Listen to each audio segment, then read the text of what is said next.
Hello friend, आपके अपने YouTube channel GS tutorial में आप लोगों का स्वागत है।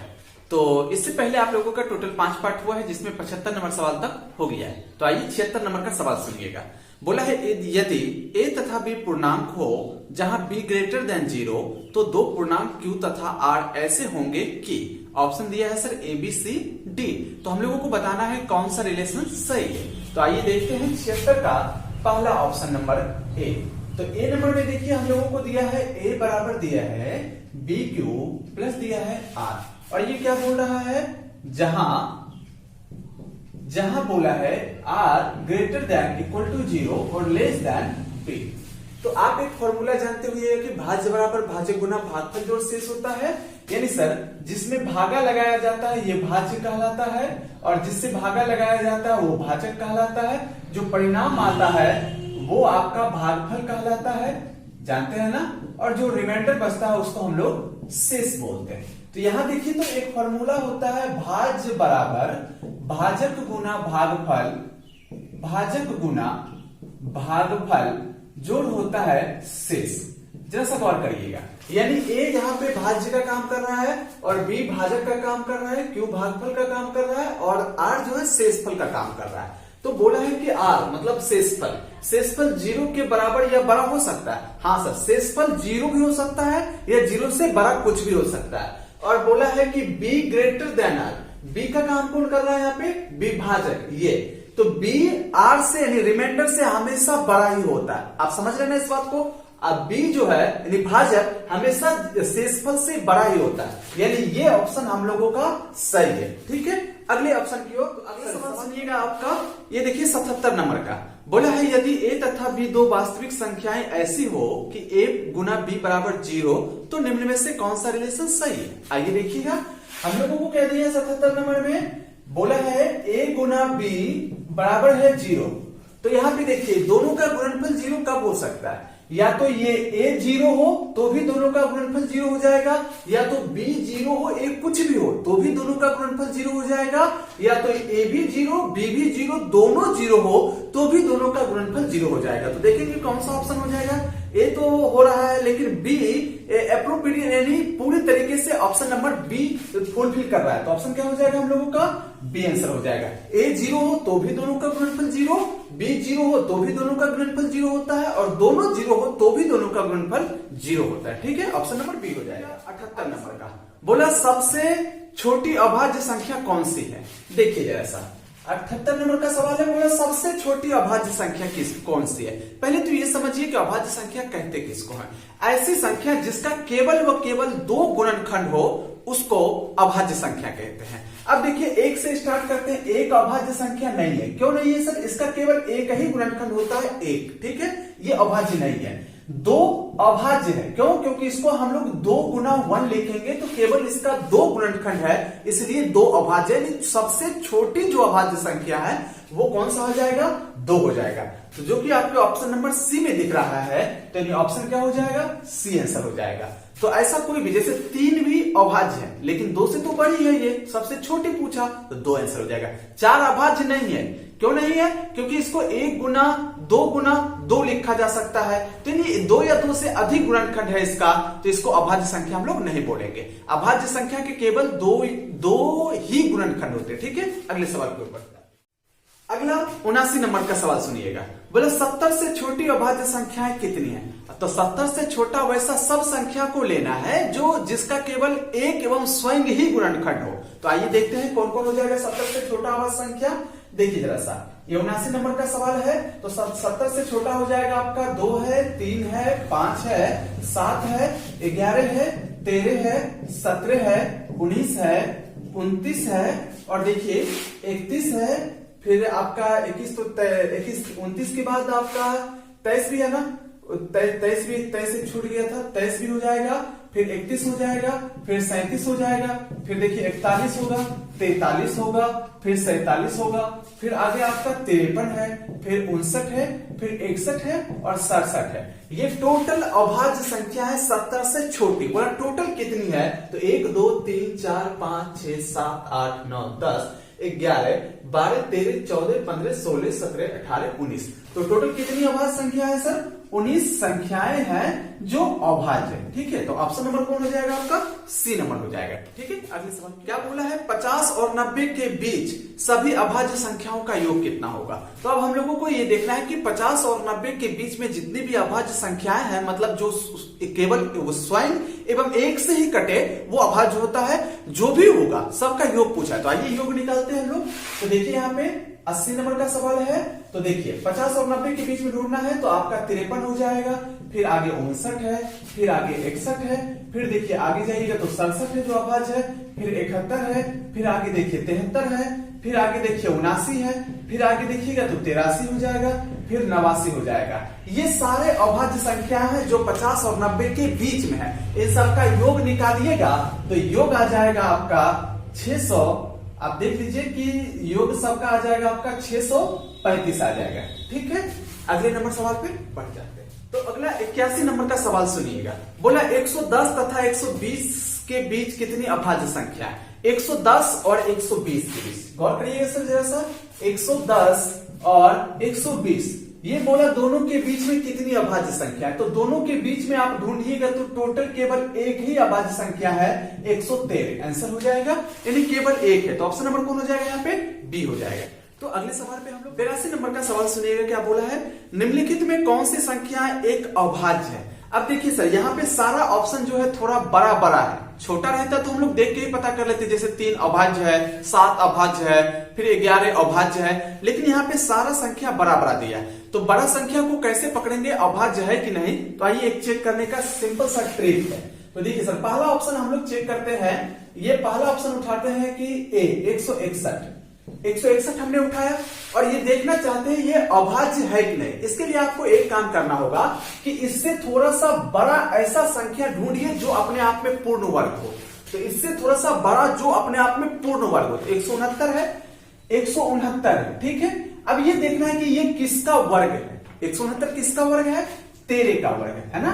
अब 13 से छोटा जो भी अभाज्य उसको ढूंढिए। तो 13 से छोटा कौन है? 2 है, 3 है, 5 है, फिर देखिए आगे 7 है, फिर 11। ठीक है, अब ये देखना है कि अगर एक से भी ये 161 कट रहा है, अगर एक से भी कट जाएगा तो ये अभाज्य नहीं होगा। अगर किसी से नहीं कटा तो अभाज्य हो जाएगा। ठीक है, देखते हैं। 2 से तो नहीं कट रहा है, ठीक है।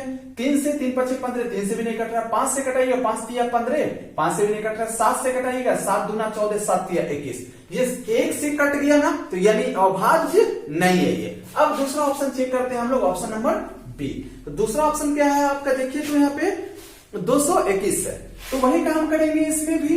इससे थोड़ा सा बड़ा ऐसा संख्या ढूंढना है जो अपने आप में पूर्ण वर्ग हो। कौन सा है वो? 225 है। अब ये देखना है कि ये किसका वर्ग होता है। 15 का वर्ग होता है, तो 15 से छोटा जितना भी अभाज्य संख्या उसको ढूंढना है। तो 15 से छोटा हो जाएगा 2 हो जाएगा, 3 हो जाएगा, 5 हो जाएगा, 7 हो जाएगा, 11 हो जाएगा और 13 हो जाएगा।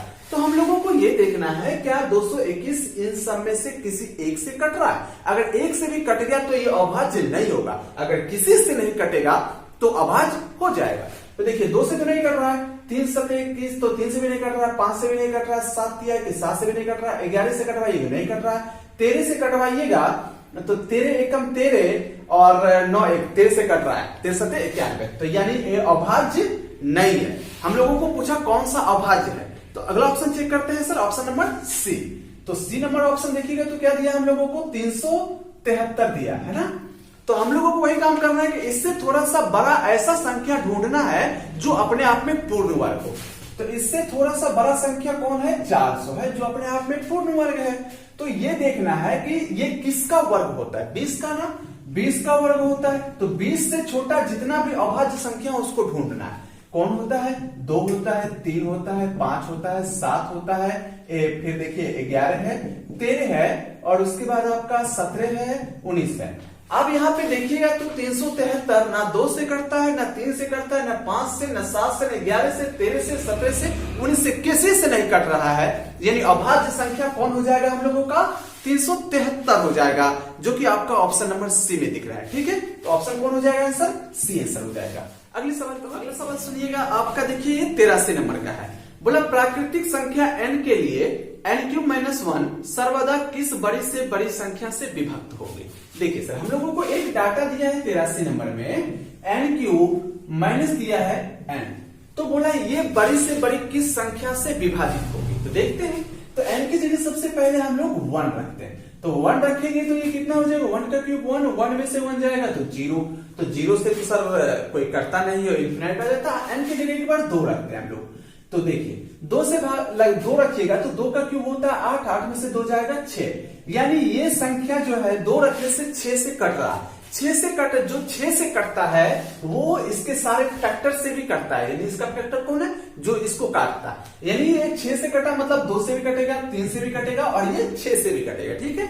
आगे देखिए n की जगह हम लोग 3 रखते हैं, तो 3 रखिएगा तो 3 का क्यूब होता है 27, 27 में से 3 जाएगा तो बचेगा 24, यानी वो संख्या 24 से भी कट सकता है अगर 3 हो तो 24 से कटेगा तो मतलब किससे कटेगा, 1 से कटेगा, 2 से कटेगा, 3 से कटेगा, 6 से कटेगा, 12 से कटेगा और 24 से भी कट सकता है। ठीक है, अगला एक देखिए n की जगह हम लोग 4 रखते हैं, तो 4 रखिएगा तो ये हो जाएगा 64, 4 का क्यूब 64 में से 4 गया 60, 60 भी देखिए आप 2 से भी कट रहा है, 3 से भी कट रहा है, 6 से भी कट रहा है और 12 से भी कट रहा है और आगे ढेर सारी संख्याओं से कटेगा।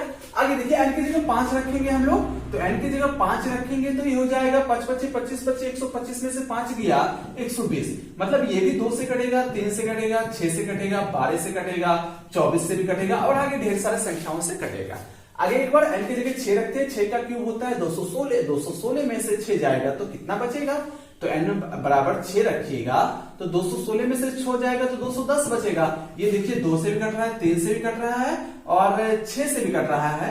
ये जो है 12 से 12 पंचे 60 बचा के 72, ये देखिए 12 से नहीं कट रहा है तो आगे ढेर सारी संख्या से कटेगा। तो आप एक बात देख रहे होगा तो ये तो 0 से तो सर कोई कटता नहीं है, आप ये n की जगह कुछ भी रख लीजिए, वो 2 से भी कटेगा, 3 से भी कटता है, 6 से तो फिक्स से कटेगा, या आप कुछ भी रखिए, 2 से 3 से 6 से कट रहा है, 2 से 3 से 6 से कट रहा है, 2 से 3 से 6 से कट रहा है, 2 से 3 से 6 से कट रहा है, आगे भी कट रहा है। लेकिन एक बात कॉमन है, जो सबसे बड़ी संख्या है इसमें 6 ही है, जो n की जगह कुछ भी हो तो बड़ी से बड़ी संख्या 6 से कटता ही कटता है। तो आंसर क्या हो जाएगा हम लोगों का, बी नंबर ऑप्शन हो जाएगा 6। ठीक है, अगले नंबर सवाल पे बढ़ जाते हैं। अगला सवाल सुनिएगा 84 नंबर का। 84 नंबर का सवाल है कि यदि n एक धनात्मक पूर्णांक हो तो 3 to the power 4n minus 4 to the power 3n सदैव निम्नलिखित में से किस संख्या से पूर्णतः विभाजित होगा। गौर करिएगा जरा सा, यहाँ पे 3 टू द पावर 4n है minus 4 to the power 3n है ना सर। तो ये देखिए पावर इसके साथ गुना, 3 को 4 बार गुना करिएगा 81 टू द पावर n हो जाएगा, माइनस हो जाएगा 4 को 3 बार गुना करिएगा 64 टू द पावर n हो जाएगा। अब एक बात समझिएगा यहाँ पे, अगर a पे पावर 1 माइनस b पे पावर 1 हो तो ये a माइनस b से कट जाएगा। फिक्स से समझ में आ रहा है ना बात। अगर a पे पावर 2 माइनस b के पावर 2 हो तो इसका फॉर्मूला होता है a प्लस b इंटू होता है a माइनस b, यानी फिर भी देखिए ये अगर 1 1 हो तो भी a माइनस b से कटेगा ना सर। अगर 2 2 हो तो भी a माइनस b से कट रहा है। अब देखते हैं 3 3 रख के देख लेते हैं, तो a पे पावर 3 माइनस b पे पावर 3, इसका फॉर्मूला क्या होता है a माइनस b इंटू होता है a square plus ab plus होता है b स्क्वायर, यानी पावर 3 हो तो भी a माइनस b से कटता है। इसी प्रकार से आप पावर में 4 भी रख लीजिएगा तो भी a माइनस b से कटेगा। पावर में सर कुछ भी हो तो a माइनस b से कटेगा ही। इस तरह का सवाल, a माइनस b कितना होता है, 1 होगा तो भी a माइनस b से कटेगा, 2 होगा तो भी a माइनस b से कटेगा, 3 होगा तो भी a माइनस b से कटेगा, कुछ भी पावर हो a माइनस b से कटेगा। तो a माइनस b कितना होता है, दोनों का अंतर 11 में से 7 गया 4 और यहाँ देखिए 7 में से 6 जाएगा 1, यानी 17 से कटेगा ही कटेगा। ऑप्शन नंबर कौन हो जाएगा आपका, बी नंबर ऑप्शन हो जाएगा आंसर। ठीक है, अगले सवाल की ओर बढ़ जाए। तो 85 नंबर का सवाल सुनिएगा आप लोग। दिया है 127 पे पावर 127 प्लस दिया है 97 पे पावर 127 और दिया है 127 पे पावर 97 प्लस 97 पे पावर 97। बोला इसका उभयनिष्ठ गुणनखंड क्या होगा, मतलब ऐसा गुणनखंड सर जो दोनों में कॉमन हो, मतलब दोनों को काटे, ऐसी संख्या कौन सी है। अब देखिए ये सवाल तो बहुत बड़ा है, आप इसको बाय प्रोसेस हल करिएगा तो बहुत ज्यादा लंबा समय लगेगा। तो एक छोटे से एग्जांपल के तहत इसको समझते हैं। छोटा सा एग्जांपल ये है सर, मान लीजिए पावर सबका देखिए ओड है, बेस कुछ भी रहे उससे मतलब नहीं, पावर ओड है ना, तो हम लोग 1 ले लेते हैं बेस में, पावर ओड ले लेते हैं, ठीक है, और आगे ले लेते हैं बेस 2 और पावर ओड ले लेते हैं। तो ये देखिए योग कितना हो जाएगा, 3 होगा, मतलब ये संख्या 3 से कटेगा। 3 मतलब क्या, दोनों के बेस के योग से ये कटेगा। आगे कोई दूसरा एग्जांपल ले लेते हैं हम लोग, तो यहाँ ले लेते हैं 1 के पावर 3, पावर ओड ही लेना है सर क्योंकि सबका पावर ओड है। आगे ले लेते हैं 2 के पावर 3, ठीक है, तो 2 के पावर 3 होता है 8, 8 एक कितना हो जाएगा 9, मतलब ये संख्या 9 से कटेगा, मतलब क्या 9 से कटा मतलब 3 से भी कटेगा। आप देख पा रहे हैं कि दोनों का योग 3 है, मतलब ये संख्या पावर ओड हो रहा है, तो दोनों के बेस के योग से कटता ही कटता है। आगे देखिए जरा सा, 1 पे पावर 5 ले लेते हैं, 2 के पावर 5 ले लेते हैं, तो 2 के पावर 5 32 होता है, 32 एक हो जाएगा 33, 33 से ये कट रहा है, मतलब दोनों के योग से भी तो कट रहा है, ये समझ में आ रहा है कि नहीं। आगे एक तीसरा एग्जांपल, चौथा एग्जांपल ले लेते हैं, 1 पे पावर 7 ले लेते हैं, 2 के पावर 7 ले लेते हैं, तो 2 की पावर 7 कितना होता है 128 होता है, 128 से कितना हो जाएगा 129, 129 से ये कटेगा, 129 से कटेगा, मतलब दोनों का 129 3 से कट रहा है, 3 क्या है दोनों के बेस का योग। तो आप एक बात देख रहे होइएगा कि अगर पावर ओड हो, बेस में कुछ भी हो, तो वो संख्या बेस के योग से कटता ही कटता है, ठीक है।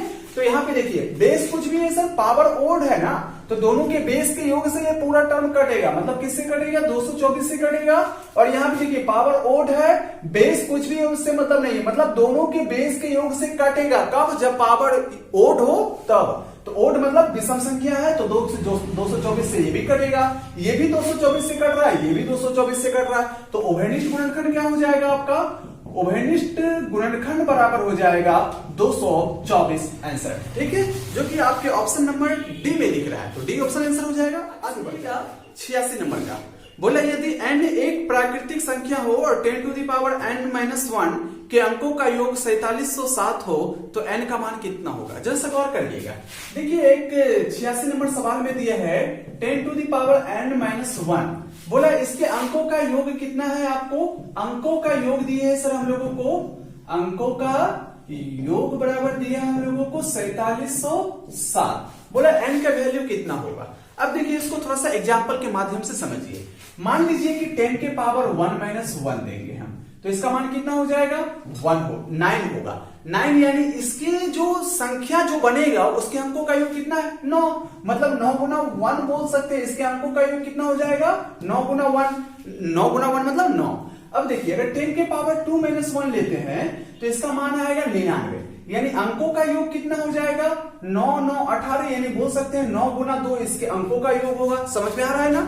अगर सर हम लोग 10 की पावर 3 ले लेते हैं -1 करते हैं तो इसका हो जाएगा 1000 में से एक जाएगा 999, 999 यानी जो संख्या प्राप्त हुआ है उसके अंकों का योग कितना हो जाएगा 9 3 27, उसको क्या बोल सकते हैं हम लोग 9 गुना 3 बोल सकते हैं। अगर 10 के पावर 4-1 हो तो इसका मान आएगा 9 9 9 9, तो इसको इसके अंकों का योग कितना हो जाएगा 9 चौके 36, 9 गुना 4 बोल सकते हैं कि इसके अंकों का योग होगा। यानी सर जो पावर में रहता है 9 गुना पावर कर देंगे तो उसके अंकों का योग निकल जाता है। देखिए 4 है तो 9 गुना 4 किए तो इसके अंकों का योग निकल गया, अगर पावर 3 है तो 9 गुना 3 किए तो इसके जो अंकों का योग निकल गया, जो संख्या बनेगा उसके अंकों का योग।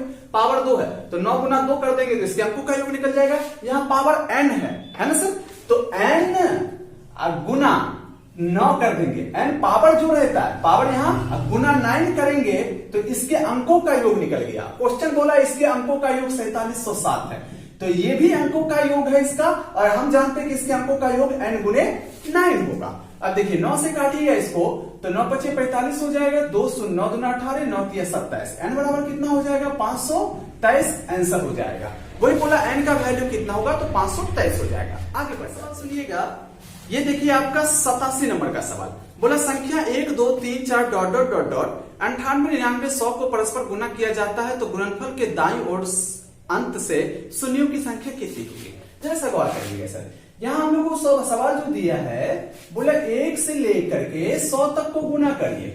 गौर करिए जैसा dot dot dot dot dot 98 99 और हम लोगों को 100 तक गुना करना है, ठीक है। और यहां से लेके यहां तक को गुना करने के बाद बताना है कि अंतिम से 0 की संख्या कितनी होगी। जैसे हम बोलेंगे कि 5 गुना 4, तो अंतिम से 0 की संख्या कितना हो जाएगा तो यहाँ हो जाएगा 5 के बीच अंतिम से 0 की संख्या 1 है। हम बोलेंगे 100 गुना 20, तो अंतिम से 0 की संख्या कितना हो जाएगा? अंतिम से 0 की संख्या 3 है। तो उसी प्रकार से सर अगर हम लोग इतने बड़े संख्याओं को गुना करेंगे तो अंतिम से 0 की संख्या क्या होगा? तो देखिए इसको निकालने का एक सिंपल सा तरीका है।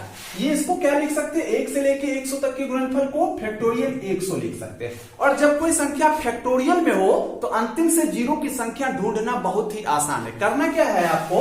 0 की संख्या ढूंढने के लिए 100 में पहले 5 से भागा दीजिएगा, फिर 100 में 5 के स्क्वायर से भागा दीजिएगा, फिर 100 में 5 के क्यूब से भागा देना।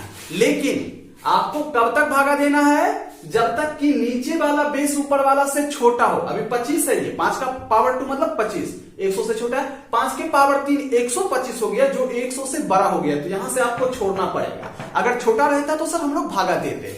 तो देखिए यहाँ पे 5 भी से है 100 प्लस ये 25 चौका 100, यानी अंतिम से 0 की संख्या कितना हो जाएगा? 24 गो हो जाएगा, यानी अंतिम से 0 की संख्या 24 गो होगा। ठीक है, ये आपका ऑप्शन नंबर सी दिया है जो कि गलत है, ऑप्शन नंबर ए हो जाएगा। ठीक है, 88 नंबर का बोला भाग की एक क्रिया में भागफल 403 दिया है, भाजक 100 दिया है, शेषफल 58 दिया, बोला भाज्य कितना होगा? देखिए सर भाज्य बराबर क्या होता है? फॉर्मूला आप लोग जानते होइएगा। भाज्य बराबर क्या होता है? यहाँ पे भाजक गुना भागफल जोड़ शेष होता है ना, भाजक गुना भागफल जोड़ होता है शेष। तो देखिए भाजक कितना दिया हम लोगों को? भाजक दिया है 100, भागफल दिया है 403 और शेषफल दिया है 58। तो ये सारे को जोड़िएगा तो हो जाएगा 40, 35, 8। आंसर हो जाएगा ये ऑप्शन नंबर डी हो जाएगा। 89 नंबर का सवाल सुनिएगा। बोला 48 को किसी संख्या से गुना करने पर प्राप्त गुणनफल 173 तथा 240 के गुणनफल के बराबर है। यानी सर एक कोई संख्या है जो हम लोगों को नहीं मालूम है, तो वो संख्या को हम लोगों ने x मान लिया। अब क्या बोला कि 48 को इस संख्या से गुना करने पर, 48 को किसी संख्या से गुना करने पे प्राप्त गुणनफल बराबर है किसके? 173 और 240 के गुणनफल के बराबर है। क्या बोले सर? किसी संख्या में 48 से गुना करने पे प्राप्त गुणनफल 173 और 240 के गुणनफल के बराबर है। तो हमने कर दिया। बोला वो संख्या कौन सा, यानी x का वैल्यू पूछा है। तो देखिए ये 24 दूना 48 होता है, 24 10 होता है, 2 पंचे 10 होता है, यानी x का वैल्यू कितना हो जाएगा? 5 तिया 15, 7 तिया 21, 1 22, और देखिए सॉरी गलती हो गया, 5 तिया 15 और 5 7 35, 1 36 हो जाएगा, 5 एकम 5, 5 3 8 हो जाएगा। यानी आंसर कितना हो जाएगा हम लोगों का? 865। ठीक है, तो आज जी हम लोग यहीं तक रखते हैं। Wish you all the very best. Thank you so much for watching this video.